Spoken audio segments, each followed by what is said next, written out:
Brothers and sisters, I would like to bring before you our helper and aider here in the Western region, Minister Charles Muhammad, as he introduces our regional minister, Minister Tony Muhammad. I thank you. Assalamu alaikum.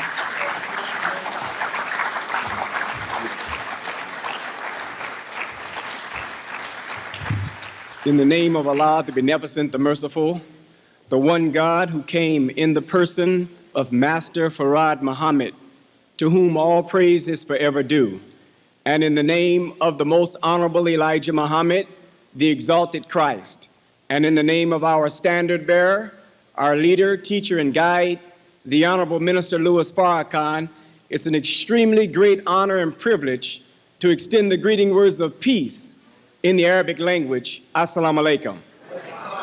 Brothers and sisters, we are going to move right along with our program. Welcome to the Truth Hour.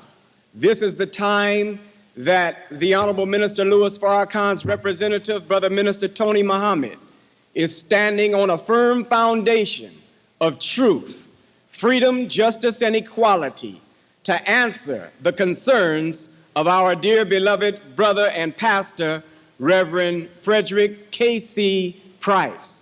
We thank Almighty God Allah for the opportunity to stand and defend the truth, because we are truth seekers, is that right? And we are truth practitioners. So this is a great opportunity for us to be living in this day and time. Without any further delay, I would like to bring before you our beloved Western Regional representative of the Honorable Minister Louis Farrakhan and the Nation of Islam. Give him a round of applause, Brother Minister Tony Muhammad.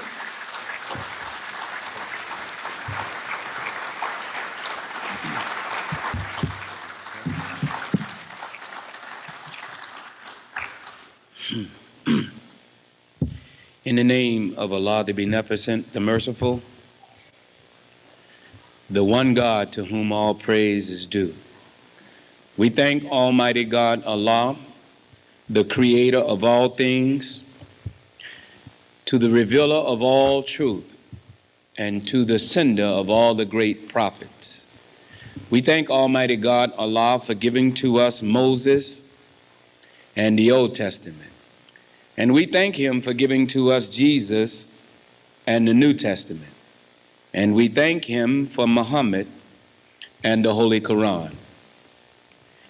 I would be remiss in my duty, however, if I did not thank Almighty God Allah enough. As it is written in the Bible, that in the last day there will be a people lost from their own, lost their names, lost their language, lost our God and our culture. And as one of our bright, brilliant brothers would say, and many of us even lost our mind. But God, as it is written, knowing that this would be a complicated problem, and the restoration of that people, a prophet could not do. Because their problems would be so complicated. Their minds would be so twisted. They would be so lost in the culture and mindset of another people that they would carry out the act of that people, even if you remove the persons that put them in the condition. Right. So God said, by way of their taskmasters, I have heard their moaning and their groaning. God promised that he would come down himself to see if it's all that he have heard. He said that he would come after this people himself. He said, I'm going to come in sinful flesh to condemn sin in the flesh. Is that right? He said he would come as a thief in the night to get up next to us. And he said, from among them, I'm going to find one. And he would be like unto Moses. And that one is that Georgia-born black man called the Most Honorable Elijah Muhammad. We thank Allah, Master Farad Muhammad, as is written of his coming, for raising that great man. We thank him in the hour that we are physically without the Honorable Elijah Muhammad, that he would not leave us without a comforter, without a divine leader, without a divine teacher and guide, without a divinely humble man, but a very, very serious man, a man who is taught and trained to go after the mindset of white supremacy that have hindered the entire world. That man, that defense attorney, that student is our teacher, the Honorable Minister Louis Farrakhan. It is in their holy and righteous names that I greet you all in the greeting words of peace, of Assalamu alaikum. How's everyone feeling? All praise is due to Allah. Brothers and sisters, you gotta help me and thanking those who prepared us to receive, we hope by Allah, a timely message. I want to thank Minister Vernon, one of our student ministers, and to the brilliant exegesis that Sister Minister Aisha, with such short time, tried to give to you and I, and to Minister Charles. Let's give them all a round of applause.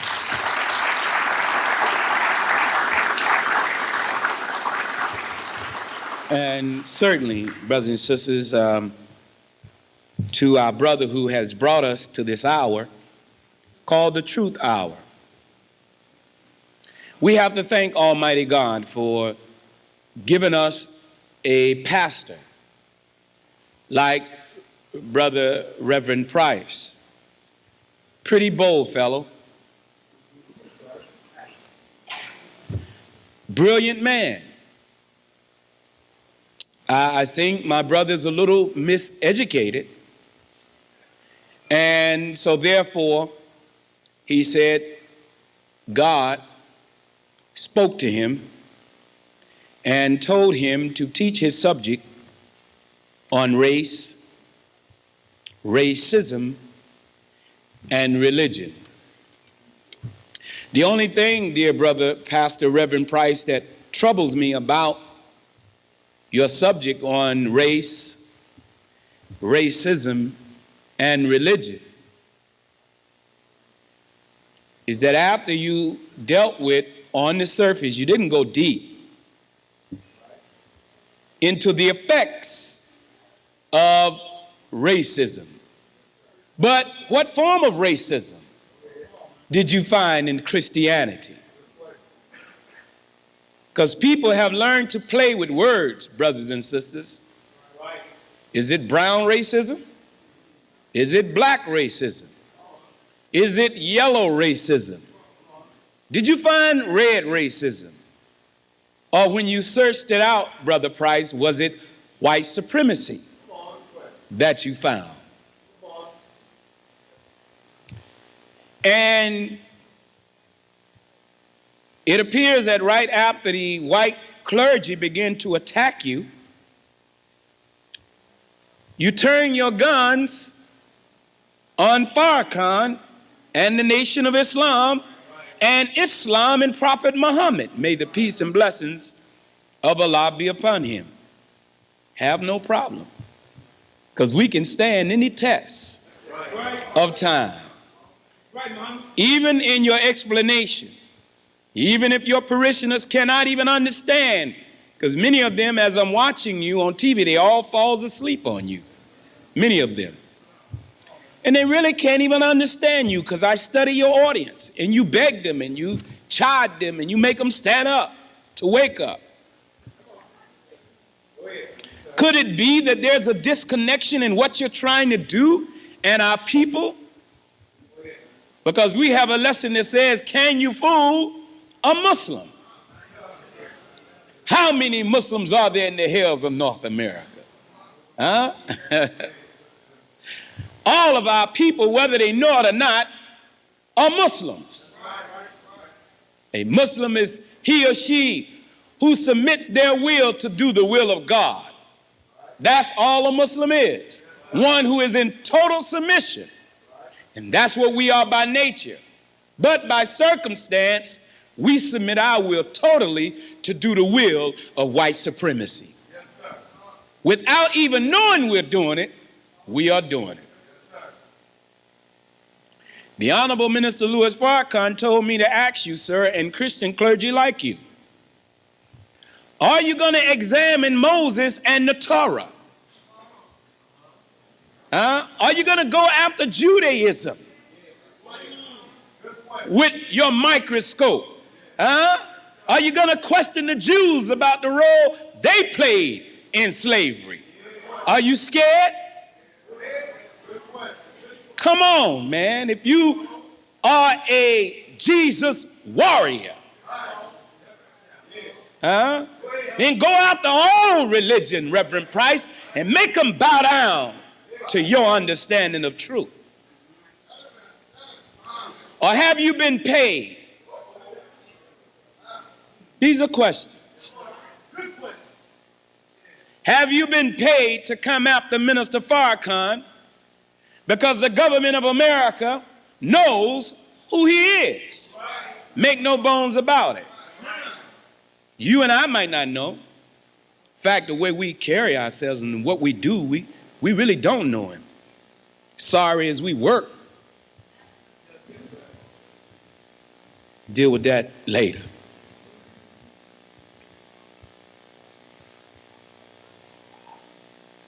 Are you going to attack Catholicism? Is the Pope of Rome, is he wrong, Reverend Price? Because you know the Pope of Rome have a different Bible from yours. I want to know which one is right. Is the Pope Bible wrong and yours right? Because in his Bible, he's got 73 books. In your Bible, you got 66 books. Which one is right? Did you agree with what the Protestants did? When Tyndale mutilated the Bible, are you mad at him? Are you going to put him under the microscope?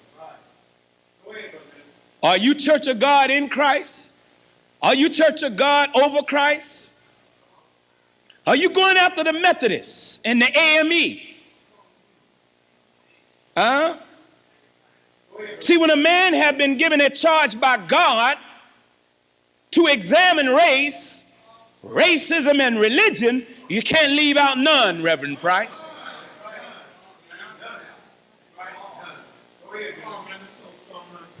But it seems like you got it in for Brother Farrakhan.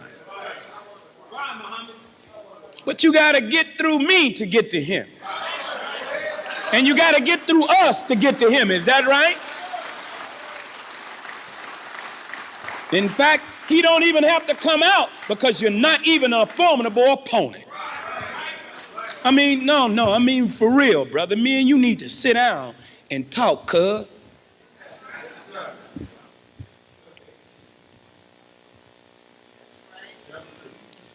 I have challenged every Christian clergy to sit down and talk with me. I'm sending out letters next week to every top preacher in this town because Muslims and Christians got to begin a dialogue.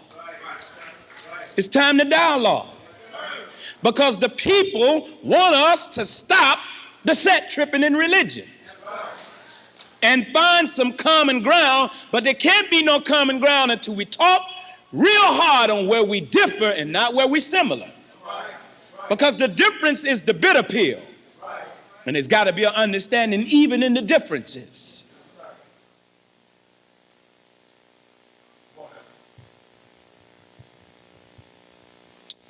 You know, brothers and sisters, getting to a point I'm going to lay with the help of Allah, the foundation. But for the next couple of weeks, we're pausing, having a pause in our series because we want you and to our TV listening audience, send in your questions. It's going to be open mic at the mosque for the next couple of weeks. I want scholars to come in and question me. If you ain't scared. And then if you don't come and question me, I'm coming to your church to question you. It's just time now.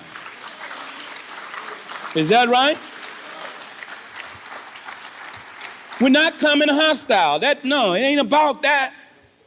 We are lovers of peace. And if you watch us as Muslims, everywhere we go, when we get there, we establish peace. Yes, we do.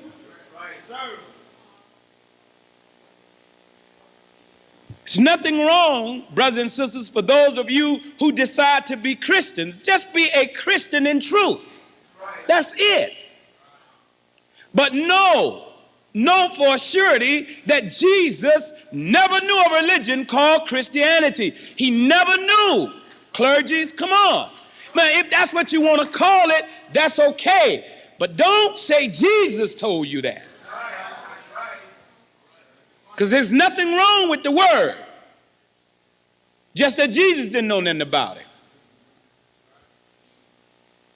Come on. To my Christian brothers and sisters, be honest. You got to come up under the sting of white supremacy. When the white man tells you something, you believe it without checking his behind.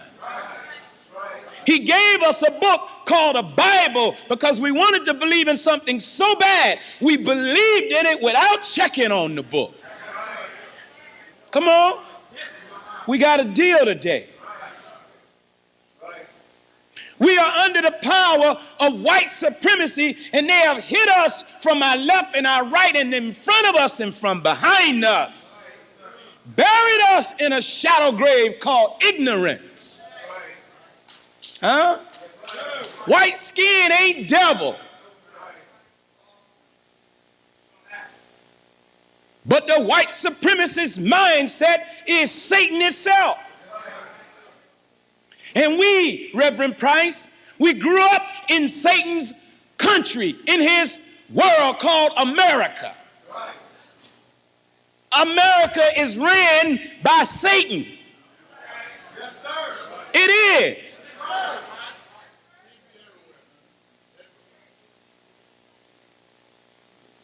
It's easy to find a black man or woman, brown man or woman, white man or woman who is under the sting of white supremacy. The very person who claims to be an American is controlled by white supremacy. I am not an American. I'm a Muslim. I claim the earth. I don't claim one part of the earth. I claim the entire earth, all 196,940,000 square miles of it. The earth belongs to the original man and woman.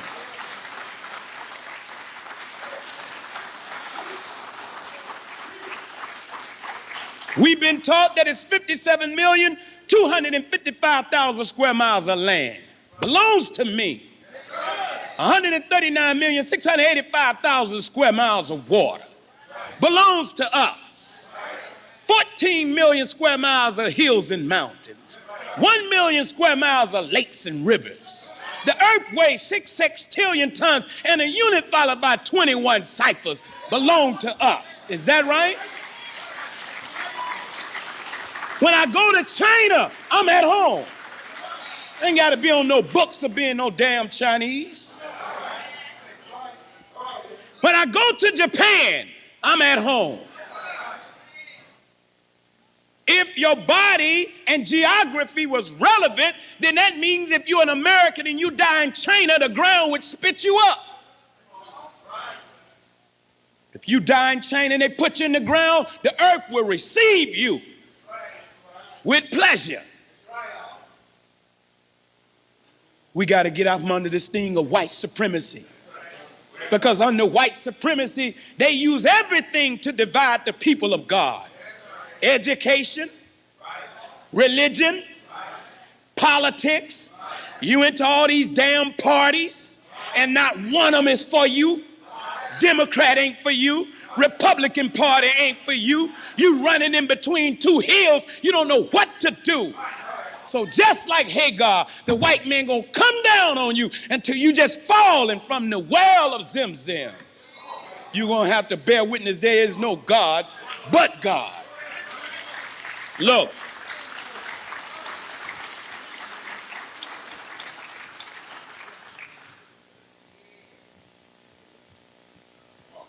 look, we got to talk, Christians. There's a church on every corner in Los Angeles. You can't go 30 feet and not run into another church. With all of the churches under the name of Christianity. What's the problem?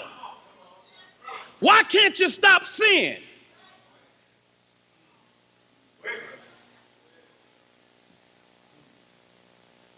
Why the women won't stop whoring? Why the men won't stop pimping? What is it about a Christian when you come among the most derelict of our people, you don't even move them? They won't even get out your way. But you say you got Jesus.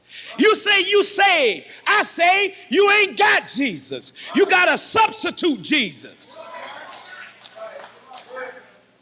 Now let's deal with who's doing the work in the community.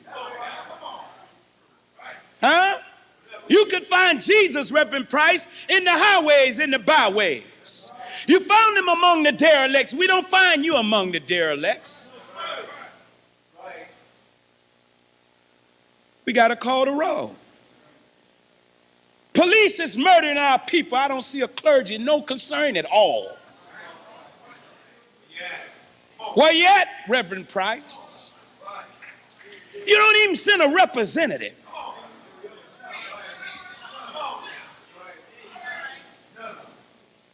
Ain't no government against you, Reverend Price. Jesus said, must I bear my cross alone? He said, look, man, when you take up my yoke, my enemies will become yours. The problem with Christians is you don't know who Jesus' enemies were. Huh? The Roman Empire. Them same crackers that came to America. Same type. The Jews, they hated Jesus. But a Jew can go in the average Christian church and be accepted as a brother. But when we come, you stiff arm us. And we believe in Jesus. But Jews don't believe in Jesus. But they can come in your damn church. In fact, you can't just believe in Jesus as a Muslim. You have to be Jesus. All this Jesus pontificating and talking. That stuff makes you arrogant.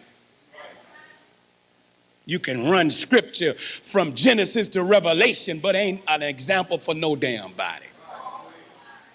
You got Jesus, but you're scared of the hood. That little brother on the corner cussing, calling you a B word, and you can't go to him. You're scared of him because you ain't got Jesus. Punctified Christians.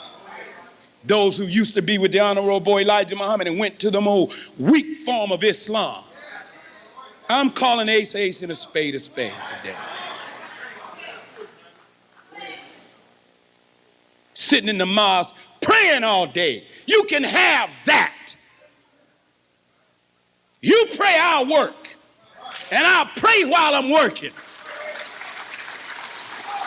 That's why people don't like you. Sitting around rolling beads in your hand all damn day. Want to be like the prophet, but won't do like the prophet. Don't want that kind of religion. Want no faggot religion. You can have faggot religions now. I want a religion that makes me a soldier. Not a warrior, because warriors don't know what to do at peacetime.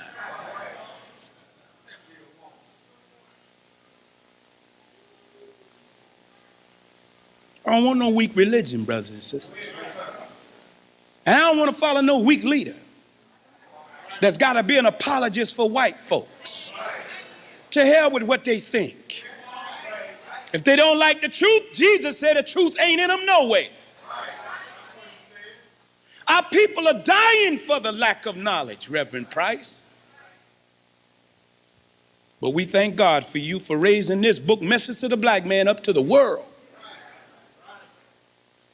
And you should get the book. The only problem, dear sir, I have with you, that is you made a comment that everything you say you can validate and verify. And you are a liar. Because you continuously call us black Muslims. And that ain't what we call ourselves. That's what the white man said about us. The Honorable Elijah Muhammad never called us black Muslims. We are the nation of Islam.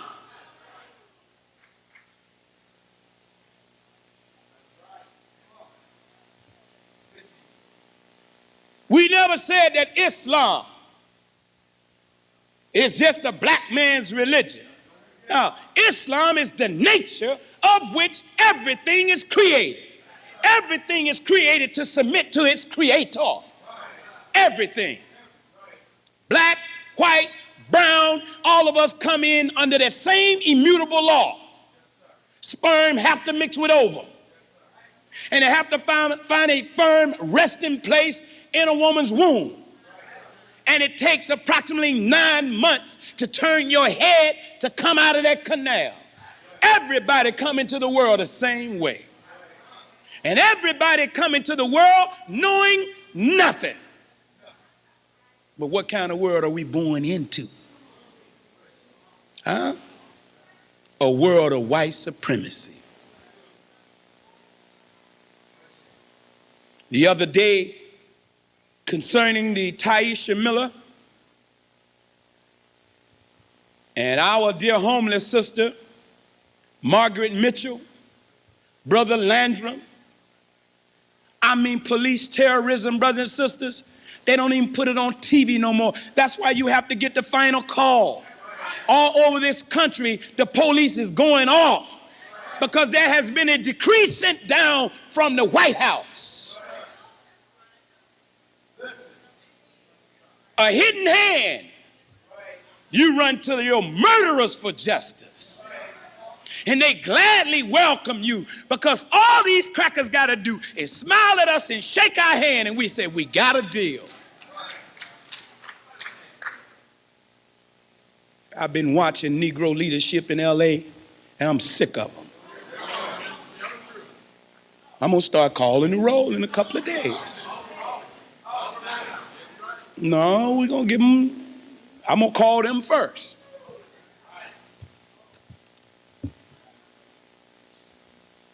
But the U.S. attorneys came down, Reverend Price, and you wasn't there. Other clergies like you wasn't there. Huh?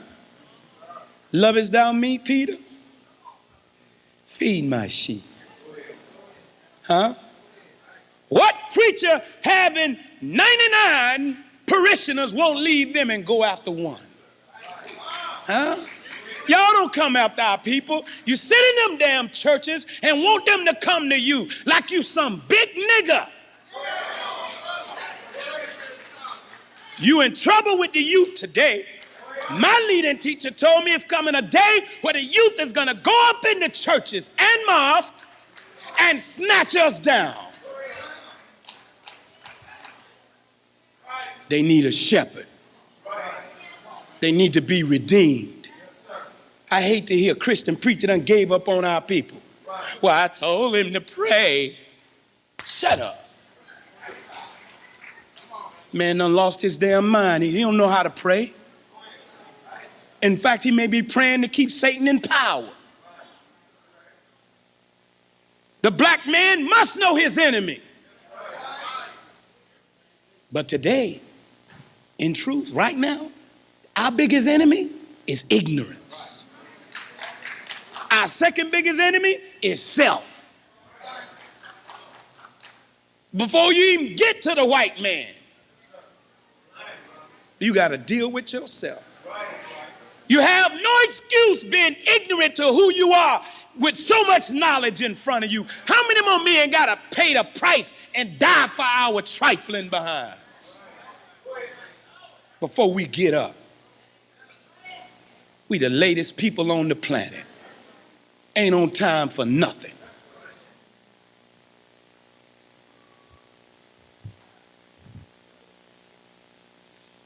So when the U.S. attorney came,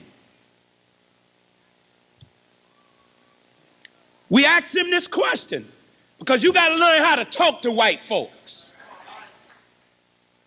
No matter what you say, Reverend Price and others like you, your white theologian teachers are scared to call Minister Farrakhan to the carpet. Whatever they write about him, they never write he tell lies. Never. That's what I like about his leadership. He didn't have to vote on him. God don't let you vote on who he chooses. Either you like him or you don't. And it don't matter to God. In fact, black people that's got a problem with Minister Farrakhan, why? You don't even know him. You won't even come to get acquainted.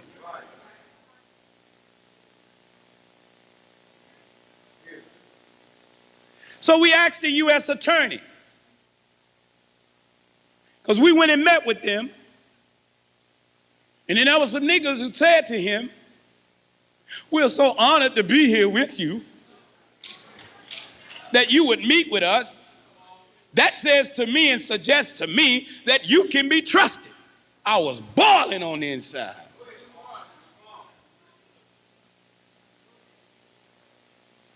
I said, what? Okay, that's brother such, okay.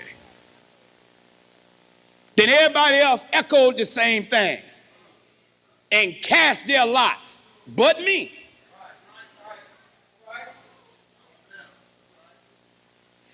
Now, this was in a private meeting, brother, but it was a similar, same thing. So they all explained why they liked the U.S. attorney. And when they got to me, I said, I don't trust you no further than I can see you. I said, now, I represent a different constituency in Los Angeles. I said, I represent that group that want to get at you.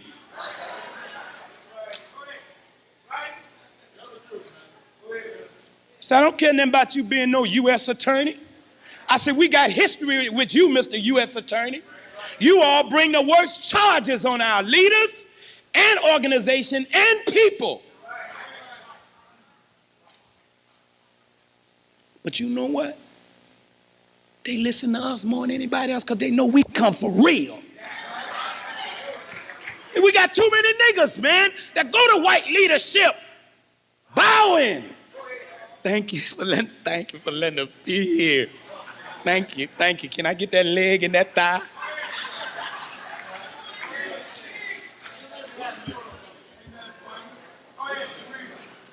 But a sister's dead. You can't go to your enemy plan. That's got to be a line of demarcation in your posture and your words. Didn't come to play with you, man.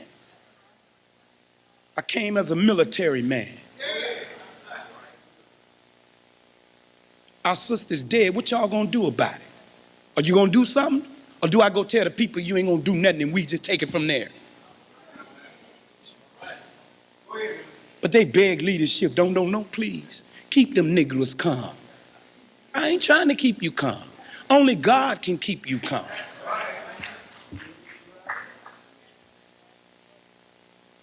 When LA went off the first time, the insurrection, the minister said they called him. He said, I didn't start the damn fire, so don't call me to come put it out. You didn't call me in the middle of it, don't call me at the end result of it. He said, call God, he's the one that started it. Since nothing happened but by God's permission. I got to deal with what's going on in the hood before I get to what we got to talk about today. Our people in Los Angeles is hurting because there ain't no good leadership in LA. I got to be honest. Now let me say this. There are some good leaders, but they ain't connected. Our division is hurting us as a people. That's true. Being one of the minister's helpers, I intend to effect a change in that. I intend to do that with the help of Allah.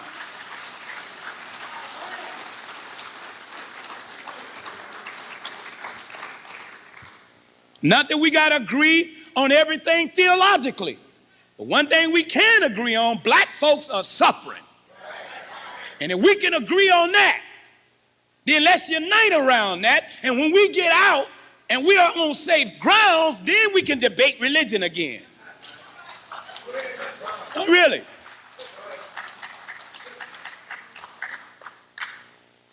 Reverend Price, you got to help our people. Take them damn gates out from around your church.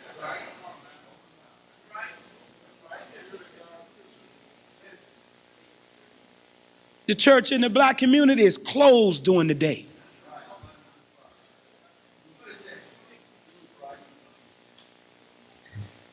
Well, see, brothers and sisters, you thought the Honorable Elijah Muhammad and Minister Farrakhan, we were going to back down from who and what we are. But see, when we with them, we deal with their minds. I asked the U.S. Attorney, Alejandro, some of you were there. How many of you was there Thursday? Okay.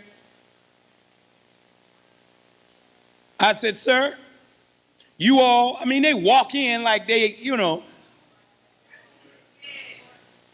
brought an old stool pigeon with them. Because when we met with them in private, up in the room, it was nothing but white boys. I said, wait a minute. I don't even see us represented with y'all today. So when they came to meet with the community, they went and brought a Negro U.S. attorney type with him. And you could tell he just as white as he can be. Walked just like him. Came here, hi guy. He eat us. We could tell when one of ours is under their rule.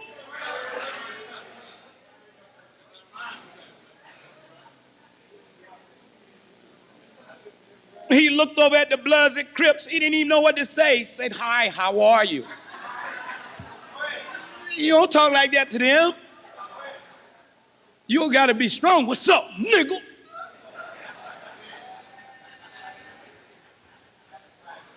Then they like you. Oh, he real, he real, he real. He keeping it real. Y'all all right? So, but it's serious, brothers and sisters. We are being killed and don't even know it. When they kill you here, the body is inevitable. So the question came around to your brother. I stood up, part comment, and then I led into my question. I said, now, Mr. U.S. Attorney, we got history with you all. In the 50s, in the 60s, in the 70s, you labeled all of our leaders, didn't they? Y'all scared? Ain't no white folks in here, so, well, yeah, the white man is in here. He's in here now. I can't say, no, that crack is in here. One of y'all is a white man. Or woman. And some of us partially got some of that stuff in us. Even Muslims. Come on. We can't say teach them. We got to say teach us. Because every one of us in here, something about the white man's world we don't want to give up.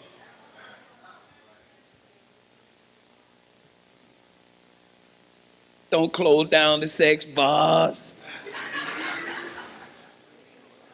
I'm going to get off of that. I go too far sometimes. But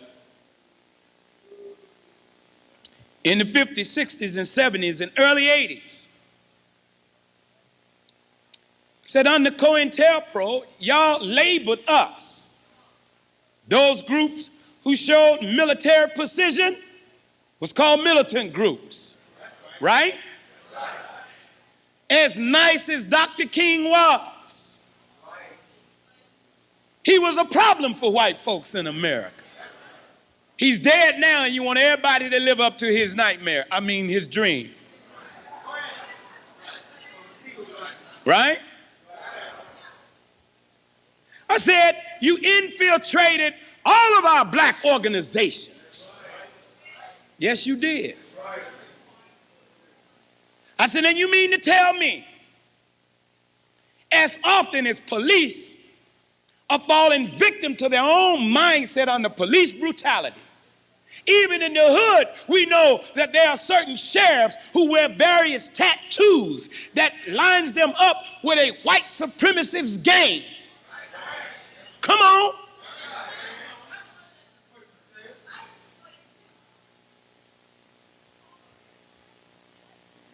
I said, we ain't fighting with white skin today, sir.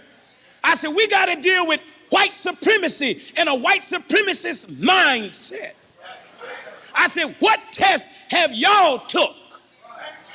You that's here today, how can I be assured that you're not here to protect white supremacy?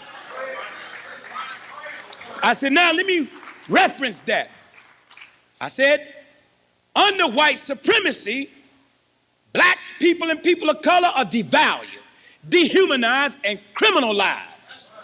I said, and we are taught to protect white supremacy and don't even realize we're doing it. I said, so Mr. U.S. Attorney, a black officer can carry out white supremacy now. I said, a Latino, a Mexican officer can carry out white supremacy. Yes, I did. I said, an Asian officer can do that. What test do you all give these cops that will suggest to us that they're not white supremacy? And have you infiltrated the sheriff's department to weed out everybody that's got that kind of mind? That boy couldn't speak for 10 minutes. Am I lying? He didn't have an answer for the white supremacist mind. The corner of his mouth started trembling. He started sweating around the lips. So as a psychological analyst, I'm looking at him trying to concoct the lie. If we had to put a lie detector on him, it would have blew up. And this boy was Cuban. I had to stand up and say, sir, it's okay to say I don't know.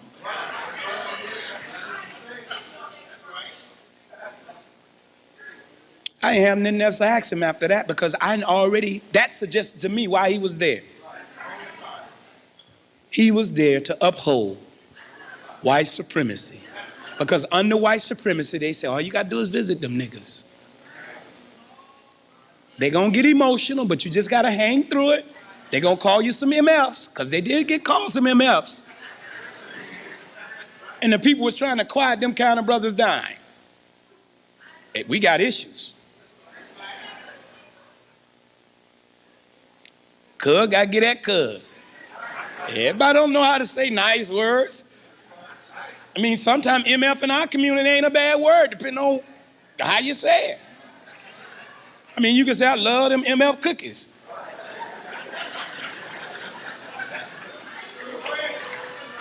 I mean, come on, y'all, come on. I mean, you shouldn't use it at all, but come on. It's not a good word to use, but that's why we all speak English. See, under white supremacy, the dialogue will get you caught up. Then a brother said, these ain't our friends. And then when I saw the U.S. attorney say, I take offense to that, I said, he ain't no U.S. attorney. He can't even rise above emotion.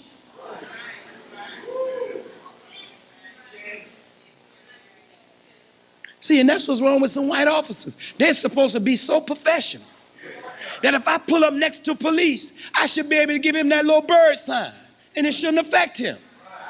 But you ride up to the average officer and give him that bird sign, they beat you down.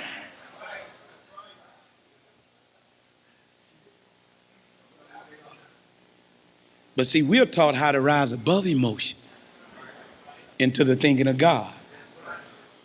Right? Well, I got to say this to you, and I got some witnesses. Brother Oliver was there, Brother Curtis was there. At the end of the meeting, the U.S. attorney came to me. He said, "Sir, that question you asked me went through me like a rocket."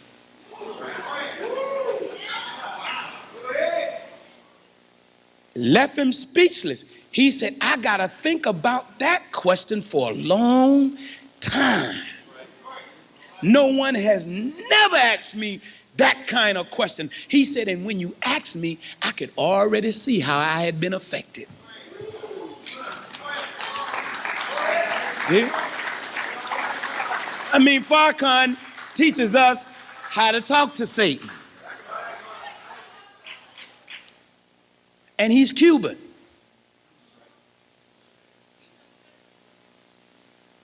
All of us been affected. That's why some of us crazy as hell. They need to be healed, and we need to be healed.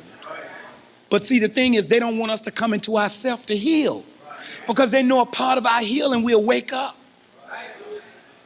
And when we wake up and we connect to our own, see, when we wake up, when Farrakhan says team in a huddle, and he start connecting us with our people, and we give up this term American and become world rulers again, become a worldly people, not a geographical people. I ain't trying to be no European. I ain't trying to be no member of London. I want to be a citizen in God's world. He have no boundaries. It was them white folks in Europe that started taking the earth and naming it different things and saying you can't cross this line. I'm breaking all their rules. I don't even stop at a red light 3 in the morning with no cars coming. Hell, you sitting there waiting on a damn light to change. You're the only one on the streets. You controlled by a light. Niggas on remote control. 3 o'clock in the morning in rural county, California. No cars in sight for days and the light broke. And you sitting there waiting on the green light, fall asleep, scared to move.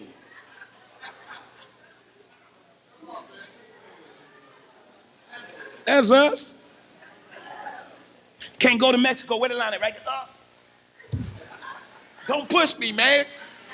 Scared to cross over. Man, the hell with all of that. Do you think God will come to America and ask for a passport? Some of y'all would.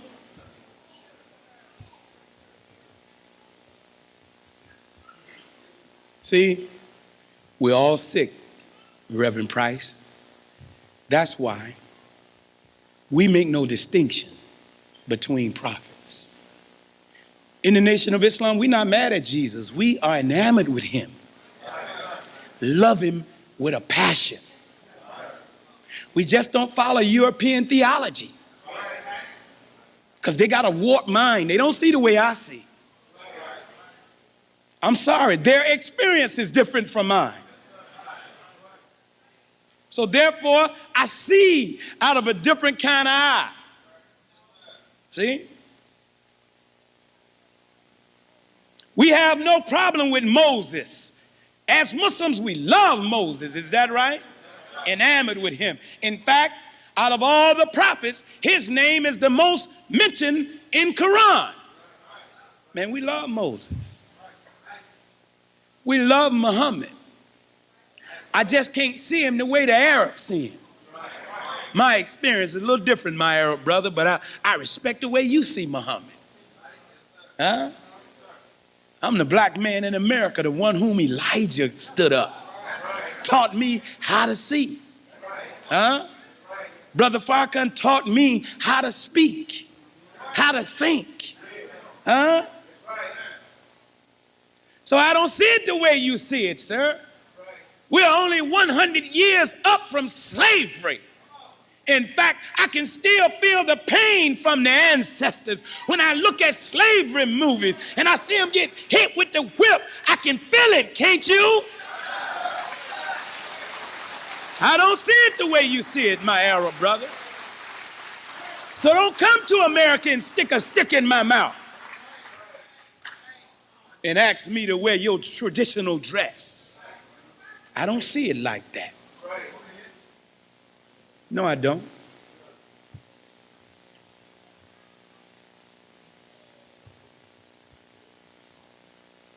That's why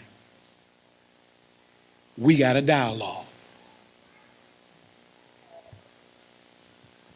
I'm going to write Reverend Price and other preachers, and I'm going to their church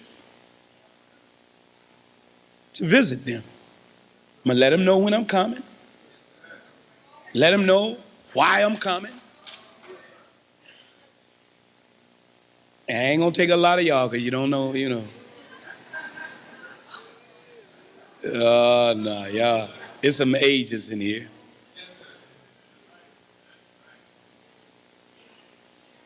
So I might just go alone. You ain't going to even know I'm there. Because I ain't going for that.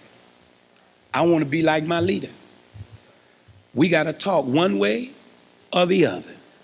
I ain't so grand the way I ain't ashamed to go to nobody's church. I'm going to meet with every hole in the wall preacher. I'm going to storefront churches. We got to talk. We got to make Jesus real, preachers. Oh, no, we got to turn Jesus on now. Huh? It's going to be called Get Your Jesus On. Huh?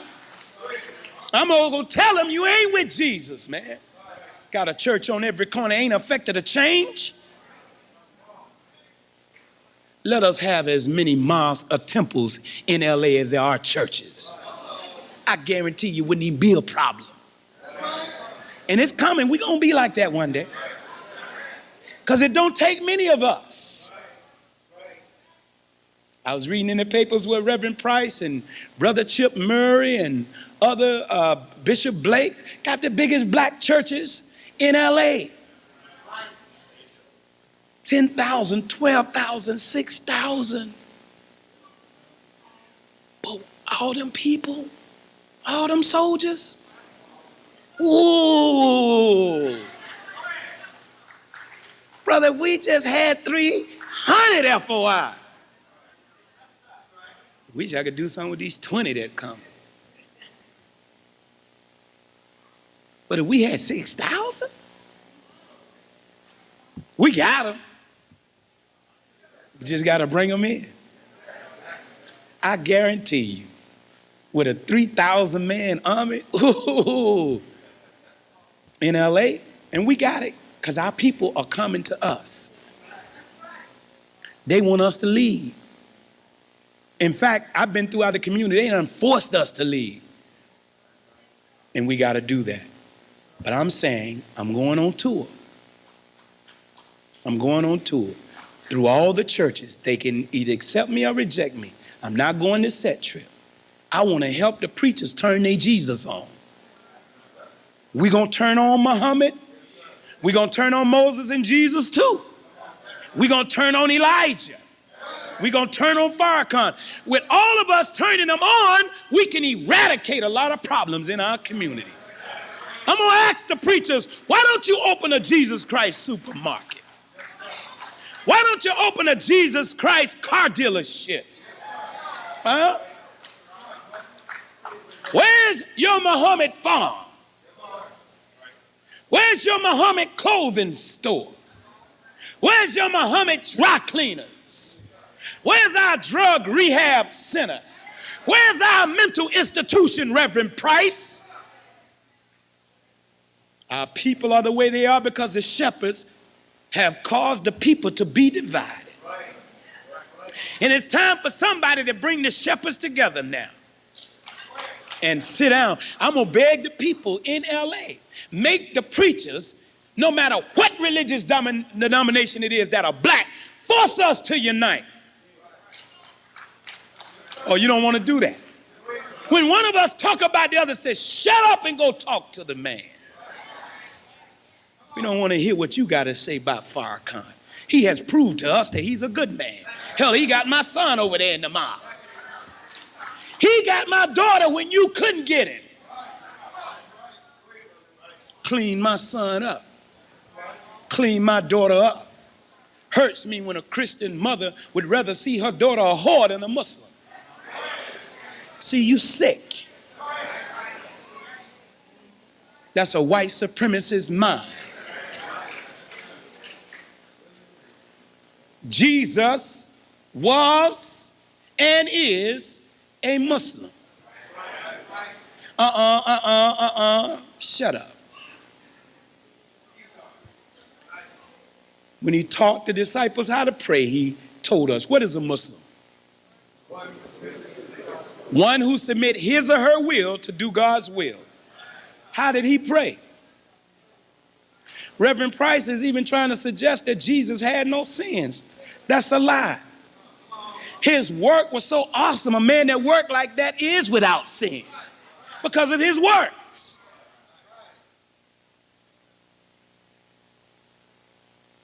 But he said, our Father. He didn't say he was the Father. Which art in heaven. Hallowed would be, not my name. Who name? Right? He said, and when his kingdom come, not my kingdom, so that his will be done in heaven, on earth, as it is what? God's will being done. When one submit his or her will to do God's will, they are called a what? Muslim.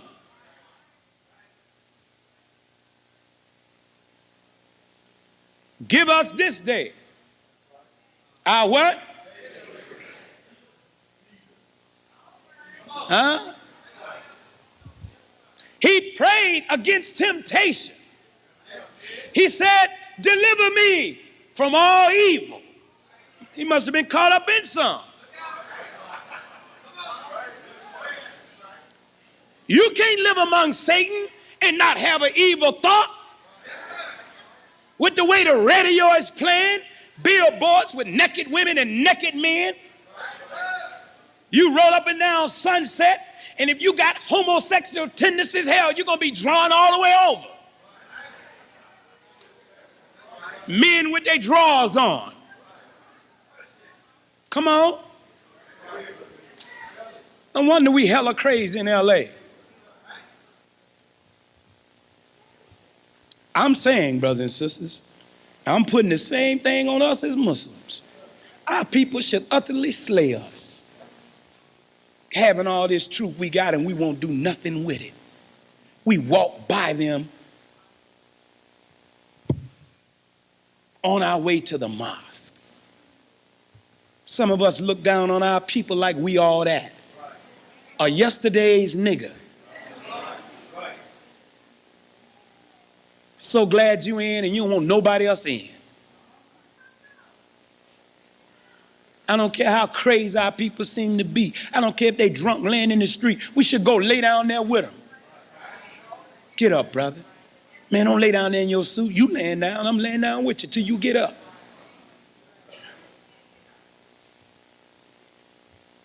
So, brothers and sisters, that's where we are. We're going after our people. We're going to open this mosque. It's going to be the new community center. And I'm asking the community to help me. You ain't got to join nothing. But let's just go get our people. But we got to have somewhere to take them. I suggest to you, in my humble opinion, that Brother Farrakhan have something to say. You're a true nationalist, me and you cool. If you're true. But if you're a nationalist who's bent with envy and jealousy because of my success, then you crazy. See? So when you see one leader talking against the other one, that's what happened with us organization and the Panthers. Two good organizations. Right today, gossip and slander still pervades those two groups.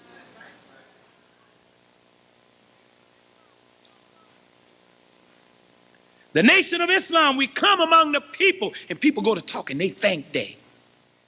Who said that? See, we got to stop slander, slack talk, and gossip. I want to be an example like Brother Farrakhan. So, brothers and sisters, I wanted to stop, and I wanted you to ask me, based on this series, you can ask me anything you want. And for the next 2 weeks, today and 2 more other Sundays, because I'm getting ready to go into part 2, because I now got to defend Prophet Muhammad. The Hadith and the Quran. Because Reverend Price has aimed toward our brother. And let me say this to you, Reverend Price. We always knew Prophet Muhammad was Caucasian. I don't know who been talking to you. And let me tell you why he's Caucasian. Because the same people that Prophet Muhammad went among rejected prophets of color. Jesus was a black man and he was rejected. So Prophet Muhammad was the last example to them before God would utterly remove them all from the earth. And he is our brother in the faith. And Reverend Price, Prophet Muhammad died from a broken heart because he saw what you see. But he saw it in Islam. He saw racism coming up in Islam. Talk to me, Muslims. Yes, he did. The poor black man was suffering in Islam. In fact, his last sermon was dealing with the black and the white, the light skin and the dark skin. Huh? Oh, man, he said Allah is best at coloring. There is no greatness in the dark or the black over the white or the white over the black. The best among us is he or she who serves humanity. Look after the orphans. Go to the widows. There are black women in America. Their men are being pulled away from them, Reverend Price. Who's going to father their children? The same circumstances that we are faced with right in America today, the Muslims was faced with when the Christian crusaders came and started going to war with the Muslim and men was being killed at war. I ask you, are we at war in America? Are the black men being killed and taken off to prisons? And the women being left alone? Where's your man, black woman? How many sisters in here are single? Raise your hand. Look at that. How many of you are single with children? Look at that.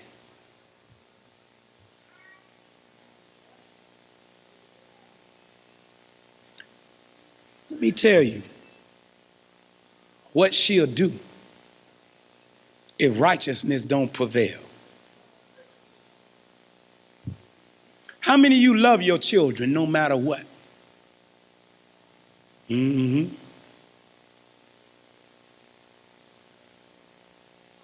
See, women have love like God. But in the absence of a man, I can guarantee you there may be some in here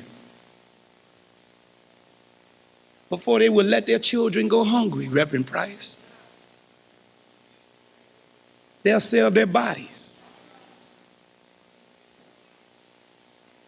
She will hide it from her children. They won't know. She's suffering silently.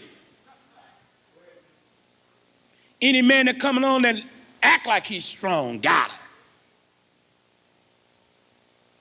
Beating her. She want a man so bad that she can't even recognize game no more. Huh? Where's your man? Who's going to be your man? Who's making men? Huh? Who's making men? Oh, don't tell me ain't, Christian sisters, because every time y'all see one of us. Yes, you do, and we ain't all what you think we are, but we the best that's out there.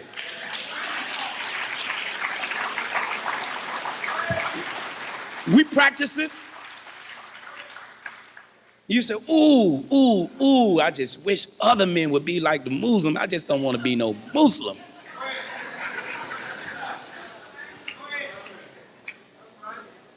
Man, I wish the Christian men was like the Muslim men. They got to have the same God. They got to have the same leader and teacher.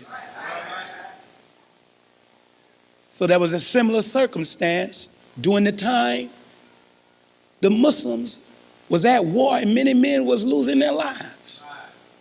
The men who returned from battle had to take them in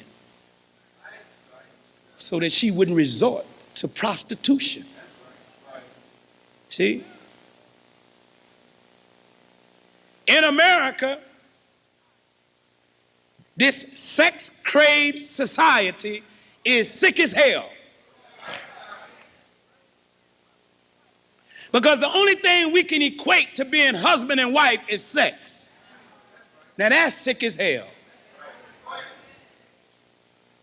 I don't want nobody else to have my husband. You crazy. You ain't got it. There's more than one way in sharing him. Catch him in the bed with a woman and you upset. He probably was already there before they even got to the bed. But what I'm saying, if a woman is homeless, of sound mind, have children, what's wrong with me and my wife letting them in our house till they get strong? What's wrong with that? And if she comes in my home and partake in our food, have a roof over her head, and I'm talking to her sons, trying to be a good example for her boy child. I'm taking him to school, playing football with him, helping him to be a little tough. But take care of your mother, boy. What have I become? I have become her husband, and I have become their father. I just don't go into her sexually. But if you got wisdom, you got to learn how to make a woman's mind secure. If you can make a woman's mind secure, you are her husband, because a husband is a man who takes care of something that don't belong to him. That's what a husband is. And when they get strong and it's time to set them free, you set them free. I'd rather see a sister in my house than at a homeless shelter.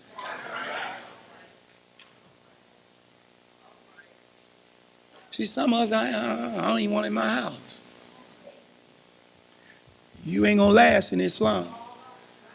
In fact, you're on your way out. Because it's incumbent on us, black men, to take care of the orphans. It's incumbent upon us, when we see a single sister, to do all we can to help her to feel secure. It's our job. Particularly women with children, and don't play with them.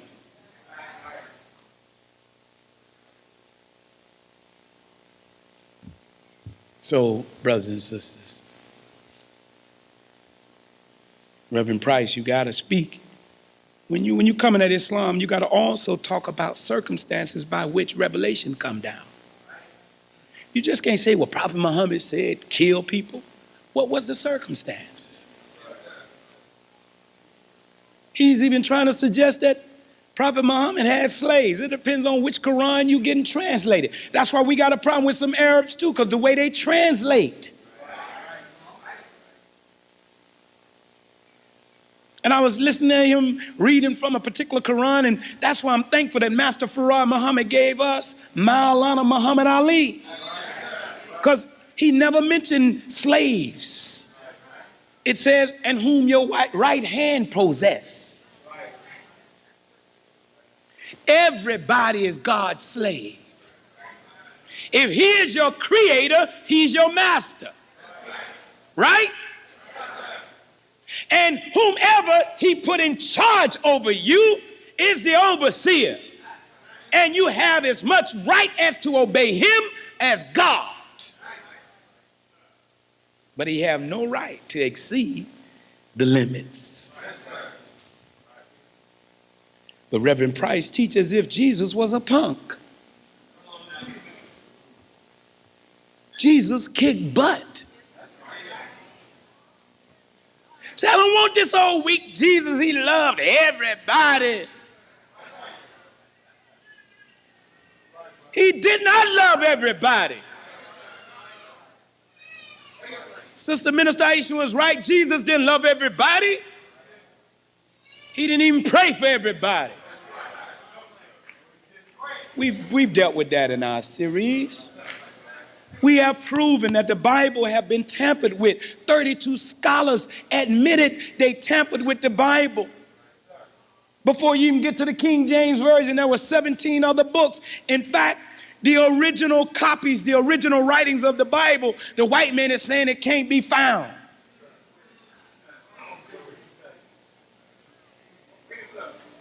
The Jehovah's Witnesses found 50,000 errors in the Bible in 1952.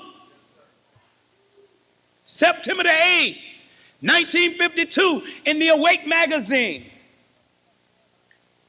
Dr. White, the prophetess for the Seventh-day Adventists, she said that white men in Europe, known as copyists, took the Bible because they wanted it to lean toward their understanding.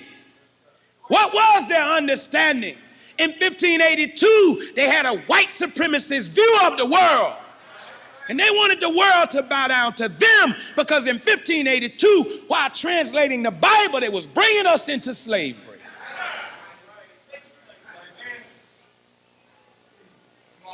Come on, Christian brothers and sisters, you better wake up and read the preface or the preface of your own Bible. White man is telling you the truth. Reverend Price said that the Bible came before the Quran, so the Quran have to agree with the Bible and the Bible have to agree with the Quran because for him as a theologian, you got to deal with the oldest known source. We've shown you where even the Old Testament don't even agree with the New Testament.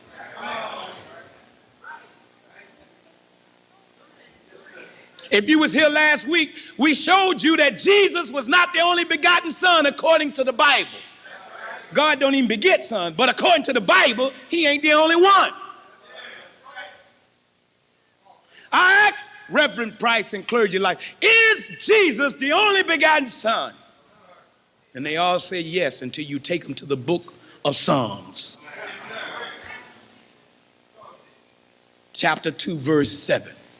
Where God said, this day I decree thee, David, as a begotten son. Ephraim, in one book it said Ephraim was the firstborn. In another book it said Israel was the firstborn. Well, which one is right? Reverend Price said that the hadith, I'm telling you, I do not take hadith over Quran. I'm sorry, I love hadith, but I'd rather read my Quran. Because there were some people jockeying for Muhammad's seat. And some of them got some messed up hadiths out there. So I don't know what's real and what ain't. So I just pick up Quran. Don't get me wrong, I read it. I don't even know what's authentic. I wait till the minister tell me what's authentic. I believe what he tell me. He ain't lied yet. But can't no Arab tell me, well, okay, that's something. Okay, I'm going to call Brother Farrakhan. I call. So you might call Tyrone. I call Farrakhan, you know.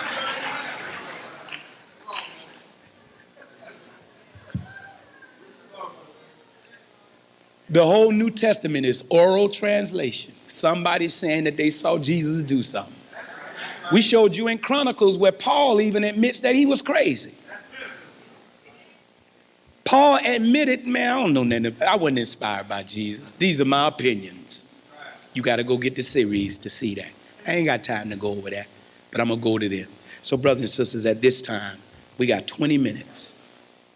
Anybody that have a question about anything regarding what we teach, get your understanding now or start with getting your understanding. Don't be afraid. If you're scared to stand up and ask it, get a sheet of paper and write your question now. Pass it to someone and I'll read it. Anybody with a question? Go ahead. Bold black man. Assalamu alaikum. Wa alaikum salam. My name is Brother Khalid. Grateful to be here. I really appreciate the message that you brought today, sir. Thank you, sir.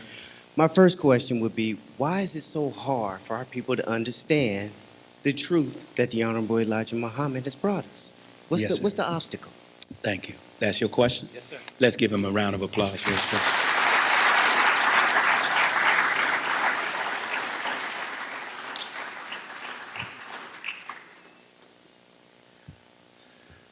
Couple of things, dear brother. One of the things I want to just suggest to all of us who love our people. The Holy Quran, surah called The Time, says, by the time, surely man is in loss, except for those who believe and do good and exalt truth. But you got to keep exalting truth and exalt to one another what?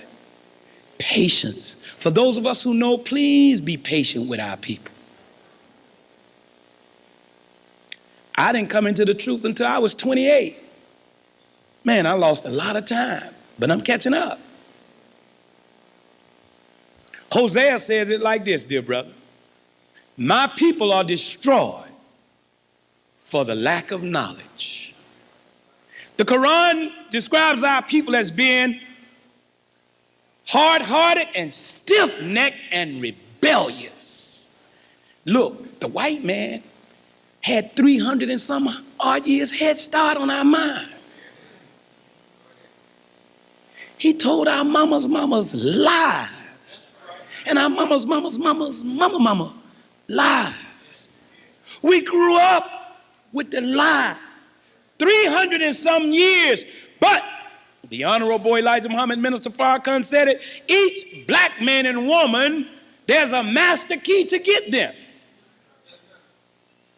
But you got to have the master key.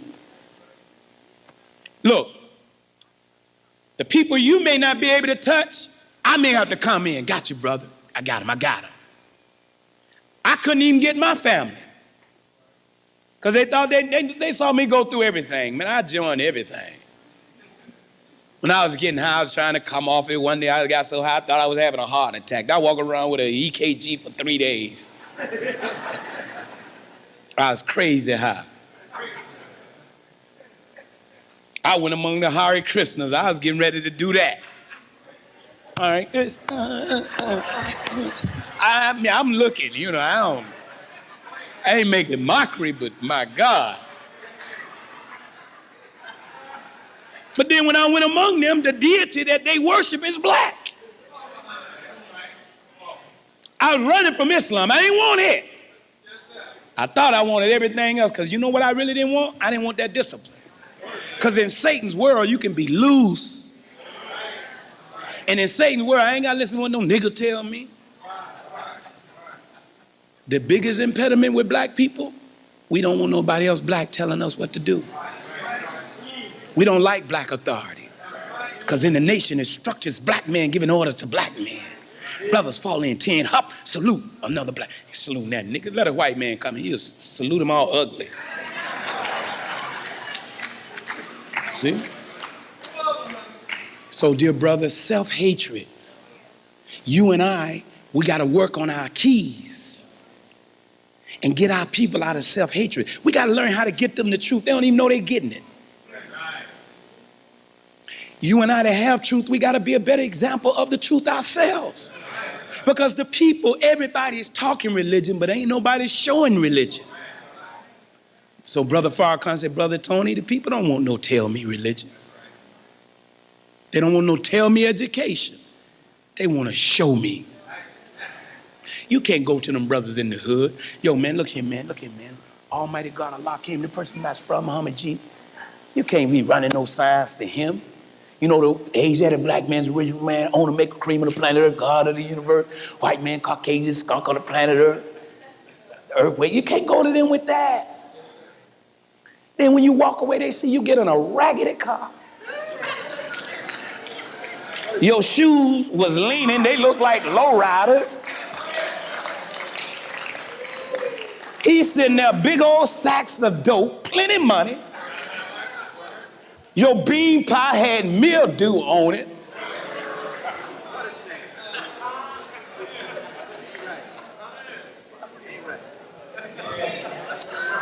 Nigga, you better get away, nigga.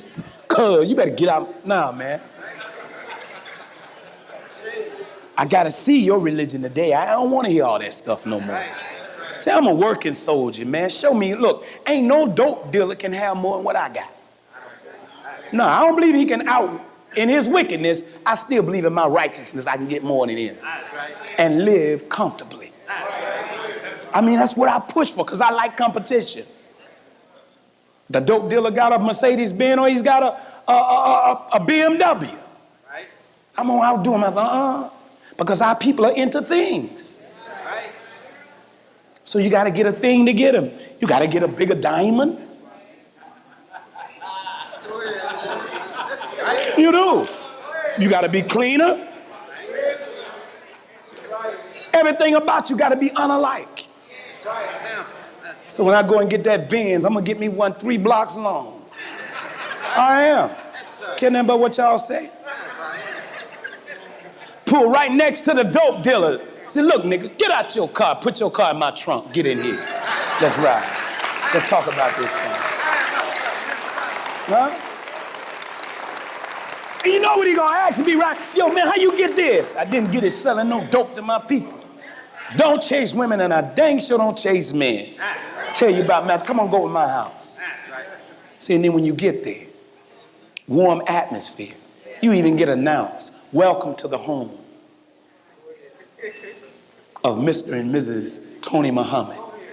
We're serving you today, dear brother, curry goat, lamb, your choice of salmon or steak, sir, gets served like a king. See? Because when the black man is a king and he's God, she's a goddess. She can't help herself. When she see a righteous black man, her righteousness get turned on. But who's making those kind of people? So, brother, when you think they ain't listening, they listening. Everybody got game. Everybody got to act like they hard. But you and I got to stop thinking we can convert. You can't do it. You just drop the truth the best way and in the best spirit. Leave it at that, and God will cultivate it. I can't convert nobody, brothers and sisters. All I can do is accept my own and be myself. And if somebody like my example, if you're going to get next to me, you're going to get taught. You're going to learn something. So I teach the brother, yo, brother, whoop, whoop, whoop, whoop, teach and gone. But see, when you're sitting there trying to make them join you right now, it ain't going to work, God. That ain't how you build and destroy. You just go plant the seed. Don't worry about destroying, then just plant and leave. Because in the black man's genetic memory, each of us have a timing device. Right. Huh? When you drop the seed, it's drilling into their brain. So what you said to him is so heavy, like that Cuban. They're going to fire him in 2 weeks. He got so affected. He ain't going to even want to arrest no more niggas.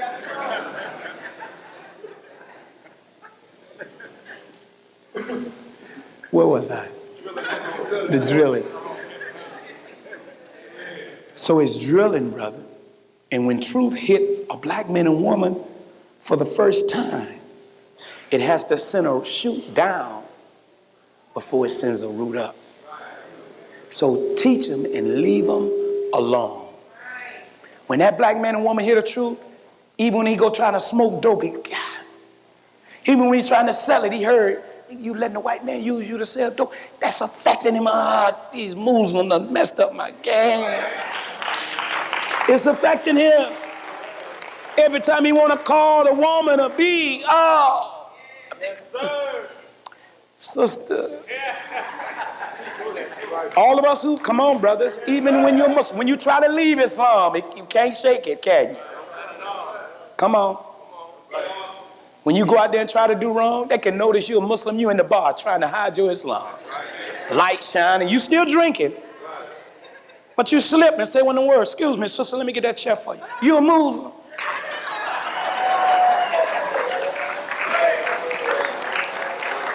Because they know, don't nobody say that but Muslims. Excuse me, sister, let me get that door for you. You a Muslim? Your Islam come out. You can't whore no more after hearing the truth. If you do, guess what? You get worse at it. So, dear brother, we just have to be patient. We drop the truth and we keep moving and building. See, because the people watch you after you drop the truth. And man, they watch, and as soon as you slip, he ain't no Muslim. He don't even dress like one. He don't even talk like one. They watch what you eat. I thought you was a Muslim. Thought you was a Muslim.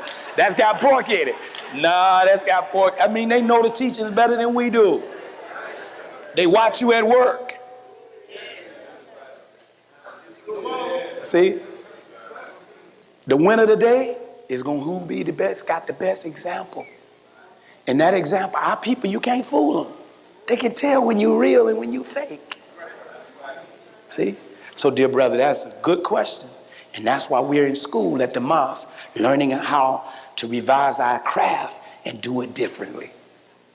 See? So we all need to be here together, organizing. How do we get our people? I'm talking about with an army of men like this, united, going together, just seeing us in unity, the community will bow down. The little children be like, man, I want to be one of them. Huh? Because the black man loves the militant propensity that Islam brings out of him. That was a good question. We got a lot of hard work, dear brother. Thank you again for your question. Anyone else? Come straight to the mic, brother.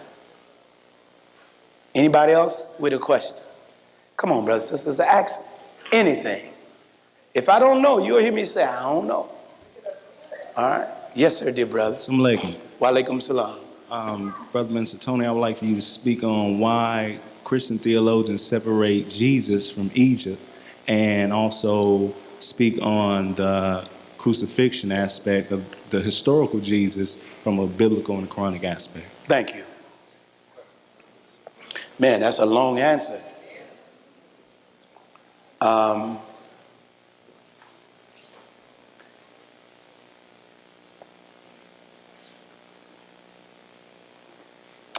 The first question was, why do the theologians separate Jesus from Egypt?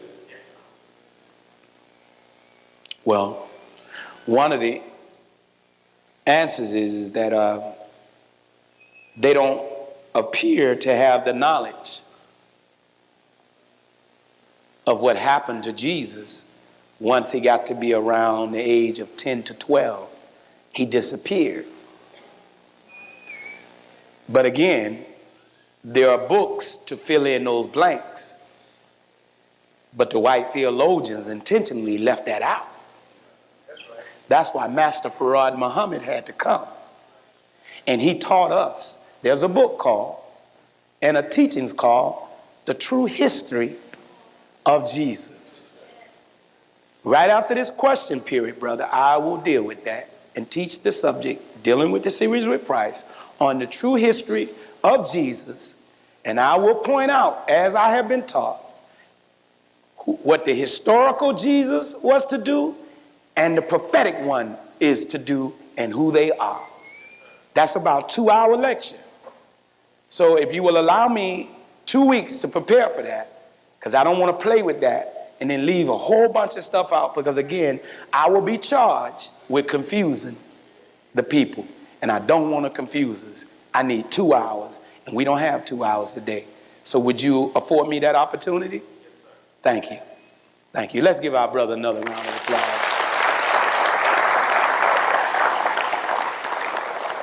In fact, a lot of the things, in terms of Jesus and his mother when they was on the run, when they went back to Ethiopia and around Egypt, then their detractors couldn't find them. You know why they couldn't find them? Because they went among people that looked like them so she could hide. Because Mary was an Ethiopian. You ever seen any white Ethiopians? You won't. And during that time, there certainly wasn't that many in Egypt. But I'll go into that because I want to make sure I give facts, datas, and footnote everything that we say, okay? Thank you, sir. Yes, sir. Yes, sir. Assalamu alaikum. Wa alaikum salam. My question is about Master Prophet Muhammad. The question was he supposed to return? If so, what would be his job or reason in doing so? Is he going to return? Yes, sir. Okay. And if so, what would be the reason for his return? Ooh, it ain't going to be pretty for some. He said, and what would be his reason? What was the first part of the question? Was he to return? And if Right. so, what would be the reason for his return? Is Master Farad Muhammad to return? Okay. And if so, what would be the reason? Thank you, brother.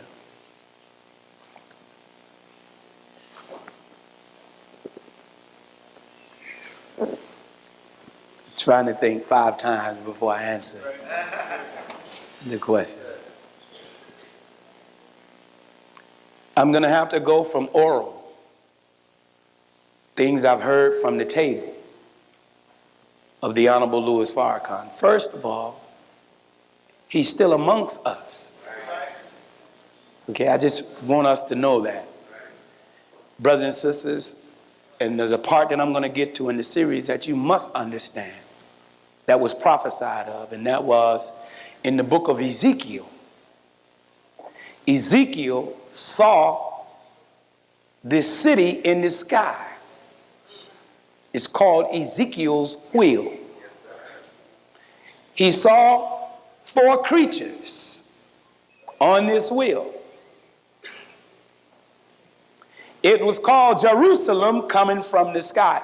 In the book of Matthew, it said that this wheel traveled on clouds. It moved about, having great wrath. You all know that the Nation of Islam, we don't believe in UFOs. We have identified this flying object. It is called the Mother of Wheels. White folks know about it. That's why they showed you a movie called Independence Day. They know about it. When they arrested the Honorable Elijah Muhammad, they took the drawings of the mother plane.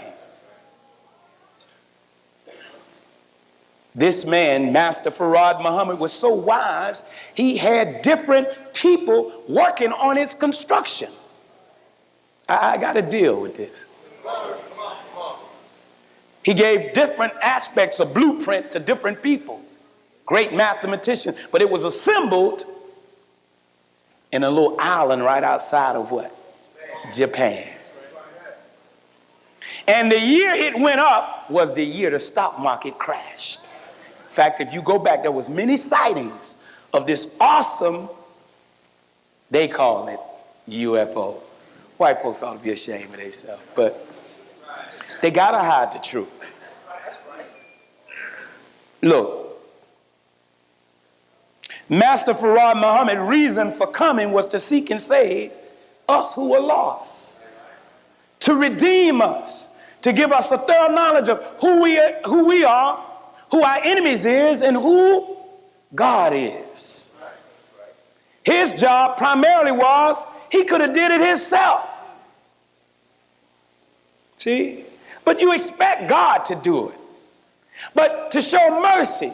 And sometimes God, he's so pure, so clean, he can't be around us for some of the foolishness we would do in his sight.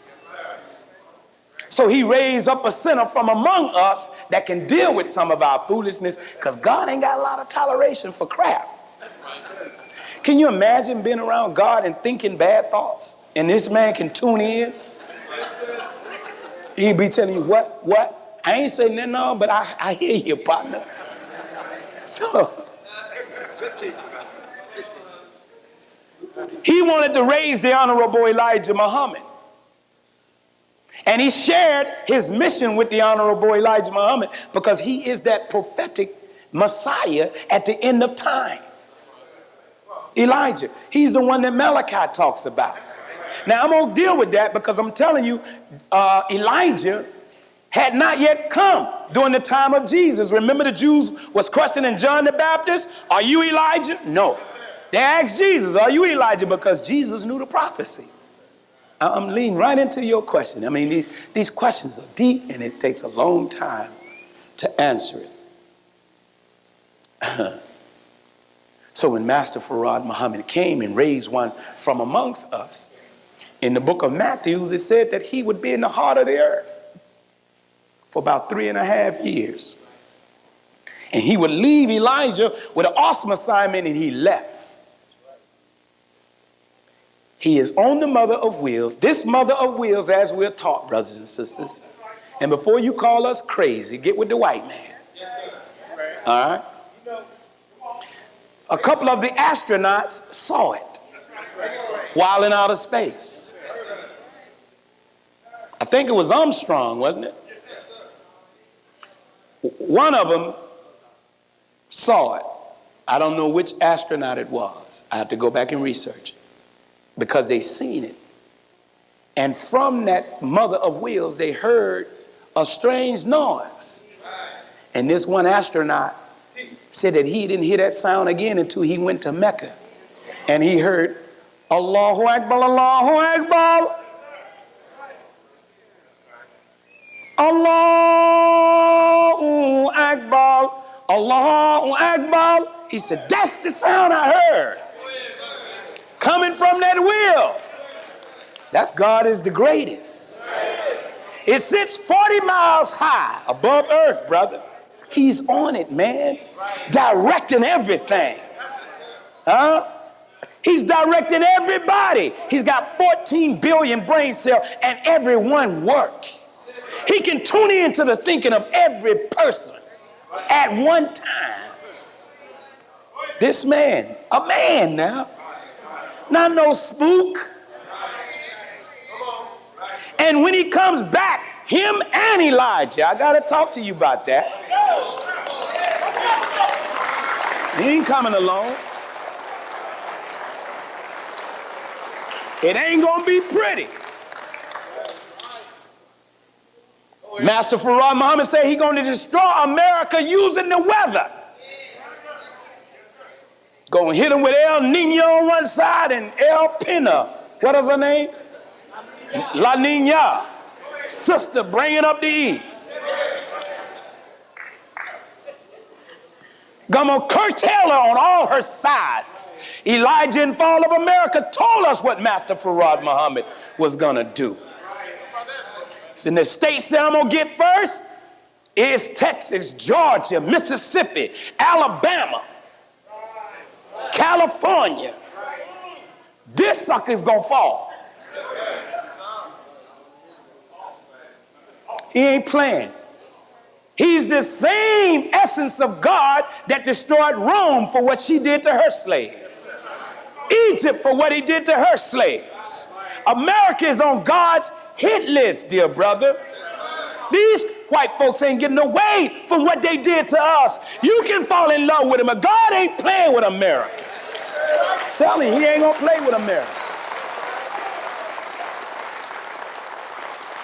So the book say, upon his returning, the blood is going to run up to the horse's bridle. He's not playing, man. He's coming with a sword to get the enemy, cutting them going and coming, man. But he's going to let Farrakhan use the tongue first, which is the sword. He's the last warner. And he always warned, I warn you in the name of Allah. He said, I warn you, Clinton. He don't never say what he gonna do. Some of you old guerrilla warriors talking about let's kill the white man. You better get with God and do like what we do. Our daddy gonna get you. See, because the white man don't care nothing about what you talking about you gonna do. But threatening with God, you see him go in his shell like a turtle. I tell you, white men, God's gonna get y'all. They don't like to hear that because they know they are headed for doom. So when Master Farad Muhammad returns, you're going to see these little bomber planes first. Each one got 3 bombs on it. Y'all all right? Yes, sir. I ain't going into that. Look, brother, you brought this up. But see, as war is getting ready to happen in heaven, because in the Quran, Allah says, I'm going to let them peek into the heavens. And that's when I'm going to shut down on them. When their sins reach heavens, they got satellites out in heaven doing what? Spying, sinning. The white man is in your house. Now, some of y'all getting ready to really get crazy. See? You looking at the TV and they looking at you. Leave it the TV on. The white man just all in your house.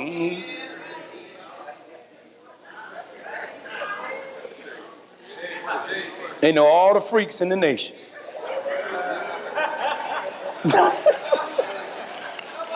So whatever you do, just do it in truth. He gonna destroy all of that, brother. When he returns, it ain't gonna be pretty. There gonna be leaflets dropped telling all people to go to your own kind. Because it's on now. This is why America is the last superpower, because God is clearing the deck. Me and you now, Clinton. What you gonna do? See, God ain't no spook God, man.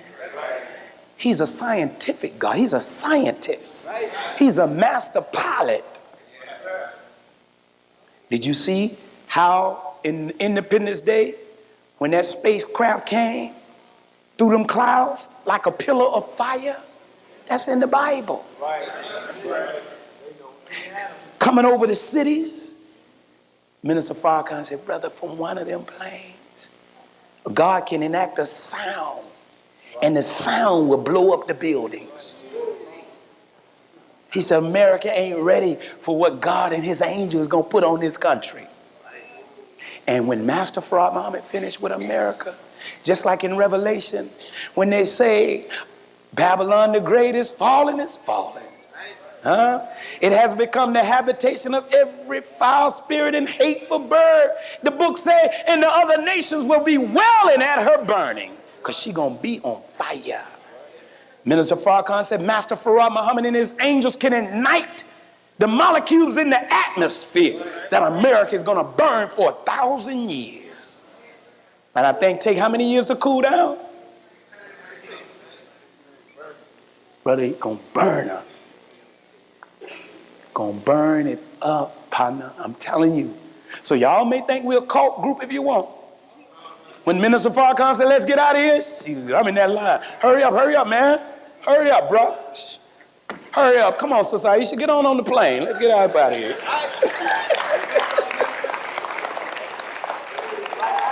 When that man said, let's go, I'm out. And we ain't putting on no Nikes and going drinking nothing. I might have on Reebok that day. I don't know. But when he said, come on, we got to get out of America, I'm out of here. Watch the weather.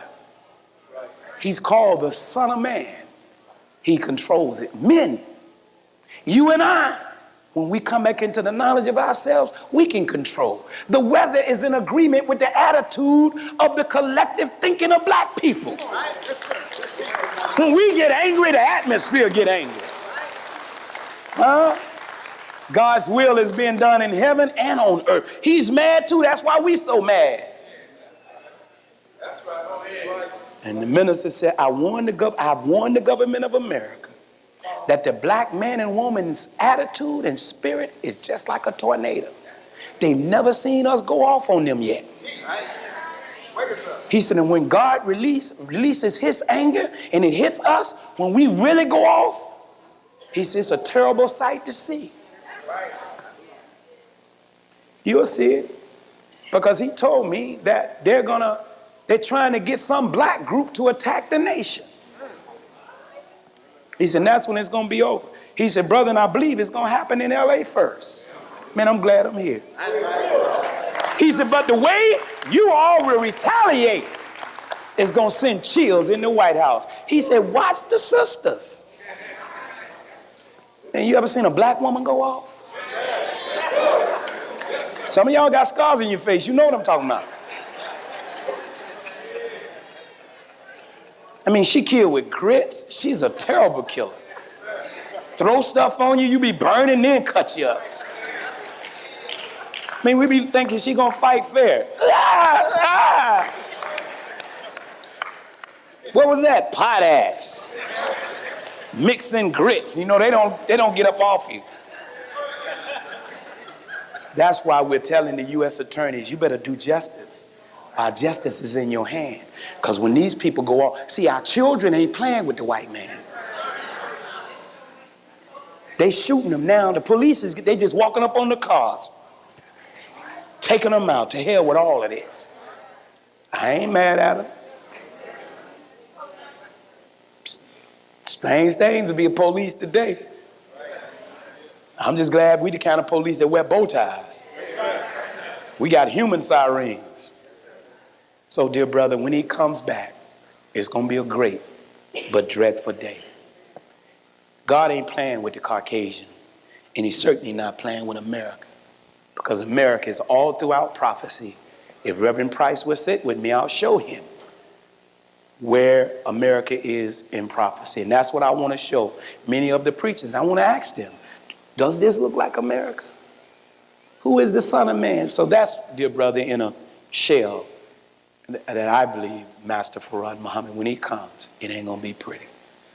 And the only ones of us that's going to get out are those of us who got work. So those of you who think you in the nation and you don't escape, no, you're not. Because some of you in the nation and don't do nothing for your nation.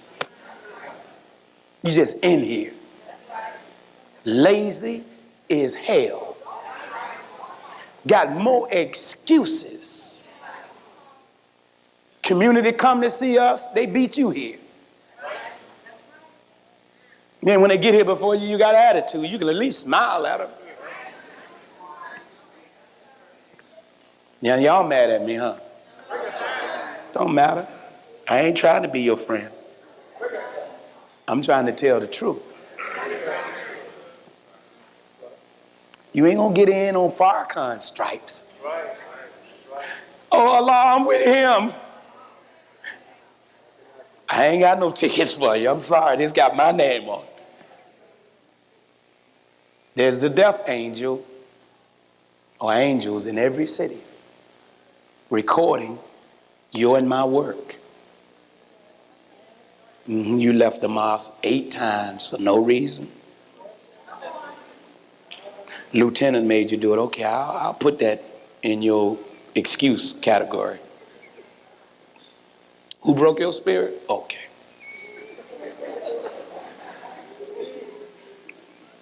What else happened? And they were speaking and talking about me. Okay, I'll put that as one of your excuses. You can't take people talking about you.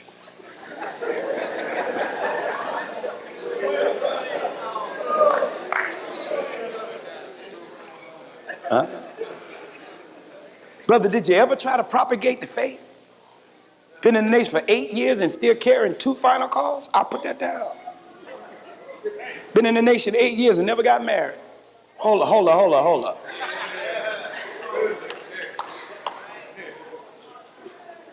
Believe he like men's.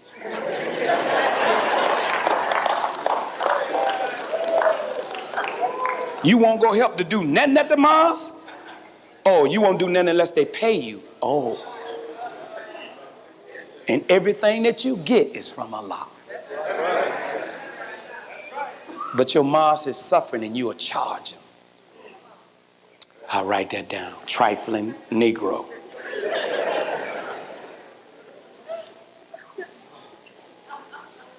Plaster falling off the wall and you know how to do sheetrock.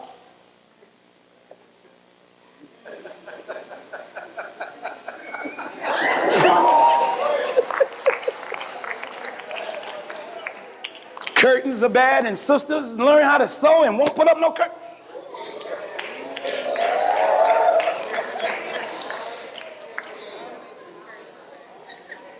They won't let me. Don't let them stop you. Who gonna bust you? Psh. Won't come to the mosque on time, never. Write that down. Lack of strength and laziness. Thank you for listening to me. Allah bless you as I greet you. Assalamu alaikum.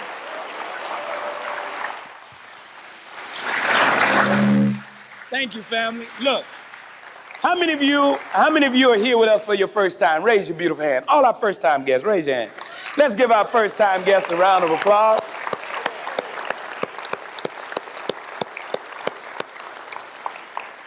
How many of you, whether you've been here your first, second, third, fourth, or fifth time, how many of you believe what you heard today to be the truth and good for our people?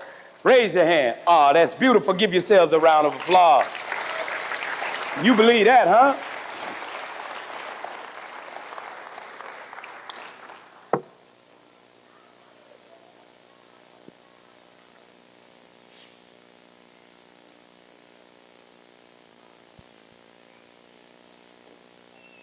I'm sorry, somebody corrected me and I appreciate that. I said that Paul in Chronicles and it was Corinthians. Thank you. Whoever wrote me this, thank you. It wasn't Chronicles, it was in Corinthians. Thank you. I get a little crazy myself sometimes. How many of you